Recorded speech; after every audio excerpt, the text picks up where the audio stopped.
আবহাওয়া নিয়ে আরো জানাতে কিশোরগঞ্জ থেকে আমাদের সাথে যুক্ত আছেন সহকর্মী শাহজাহান সাজু।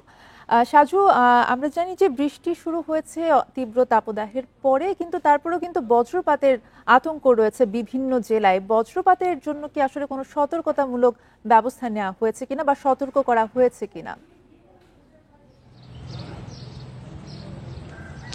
দেখুন, বজ্রপাতের জন্য যে সতর্কতার কথা আপনি বললেন, সেটা আবহাওয়া অফিস থেকে আসলে এই বজ্রপাতের জন্য এই সতর্ক করা হয়েছে, এবং যাতে এই বৃষ্টির সময় কেউ বাহিরে না যায় বা সচরাচর ঘোরাফেরা না করে, এই বিষয়টি বলা হচ্ছে।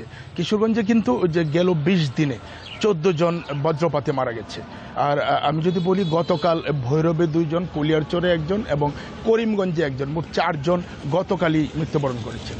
তো এই সব মিলিয়ে আমি যদি বলি যে কিশোরগঞ্জে টানা 3 দিন যে তাপদাহ, এই তাপদাহর পরে গতকাল বিকাল 3টা থেকে এই বৃষ্টি শুরু হয়েছে, সাথে বজ্র বৃষ্টি এবং এই যে ঝড়ো হাওয়া, এই সব মিলিয়ে থেমে থেমে হচ্ছে। কিছুক্ষণ আগে মুষলধারে বৃষ্টি হয়েছিল, এখন বৃষ্টি কিছুটা কমেছে, তবে আকাশ মেঘলা।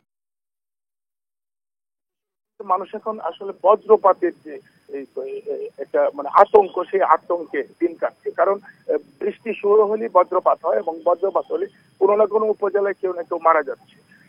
এই যে আতঙ্ক, এই আতঙ্কের জন্য শুধুমাত্র আবহাওয়া অফিস থেকে বলা হচ্ছে যে যাতে বৃষ্টির সময় বাইরে বের না। আসলে যারা শ্রমজীবী মানুষ বা যারা কাজ করেন, কৃষক যারা আছেন, তারা জমিতে কাজ করেন, এটা আসলে হয়ে ওঠে না বাইরে বের না হওয়া। এই এতটুকু সতর্কতা আসলে কতটুকু মানুষ নিরাপদে থাকতে পারবেন, এটা একটা প্রশ্ন থেকেই যায়।